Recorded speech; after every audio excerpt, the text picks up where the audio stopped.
I've always been interested in language. What is this power that unites us all? How does language group us into people? How does language shape what we think? In the following interviews, I ask questions about what is language and what is this amazing power and magic that keeps some of us hard and brings some of us together and shapes culture.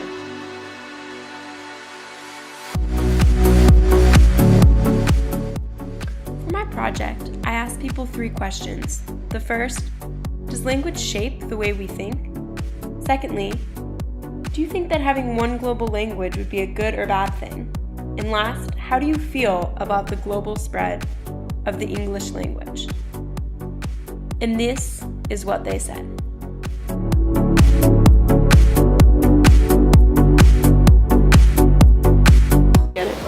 I didn't think so because I think that languages don't shape the way people act or the way people think. I think it does. I know that in Japan, for example, they have extra words they add to your name to show respect, and you just sort of, they drill that respect into you, so you always see your elders as someone that you should respect, and like, you know that, like that's just the way you talk. Whereas in America, we don't really, the English language doesn't really allow that.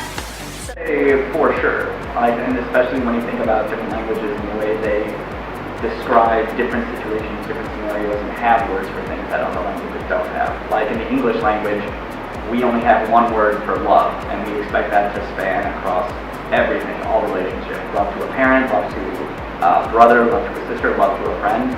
Whereas in Greece, they have a ton of different words to describe different relationships. So love for a brother is different than love for a parent is different than love for humanity in general. I do. Apparently in Spanish, the word awkward isn't, she's cracking up, not me. Apparently the word awkward isn't, there's not a synonym for awkward. So I'm not sure exactly how it goes down there, but perhaps the people there, since awkward isn't so readily on their minds, they don't recognize the feelings of awkwardness and kind of play into them. My own language, the Russian language, I believe it's much richer, and we have so many words, different words, that one item in English is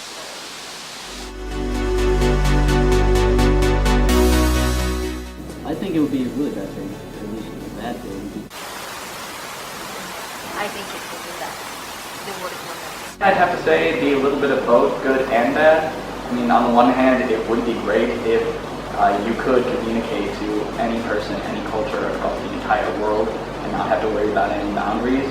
But on the other hand, it might create this sense of needing to adapt to that language, to that universal language, and then whatever your cultural language is, whatever your home language is, becomes secondary, and because of that, you might leave your culture behind in place of this universal idea.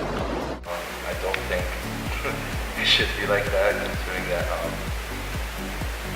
it's better when everybody else has their own language. I mean, you can learn from it, it's an experience.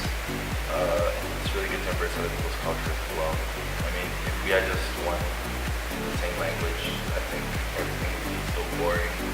I mean, it'd be good to an extent where everyone can communicate, but then again, there's always the fact that knowledge is one of the things that you want to attain in life. And you just want to learn something new and always be on top of your game, basically. It's a good thing that the English language is being respected. For example, in Colombia, it's very important for you to be able to speak English since it's the universal language in the business world. So if you don't know English, then it's going to be hard for you to actually get out of the country to work in, let's say, a multinational type of corporation outside of Colombia. So it's very important in this day and age to be able to know English, or at least another language that is important. So it's the Chinese or Arabic or even Portuguese. But yeah, I'd say it's very important to be able to know English. I mean, it's a good thing, but then again, it also has its it has its pros and cons, basically. I kind of have mixed opinions on it. I mean, on the one hand, it's very good to see like language that a lot of people know and allows to communicate across different cultures, across different borders. But on the other hand, especially when we're talking about native English speakers, this can kind of breed a little bit of an arrogance or an expectation that you know my language or you should know my language. So that kind of creates a negative in the sense of the native English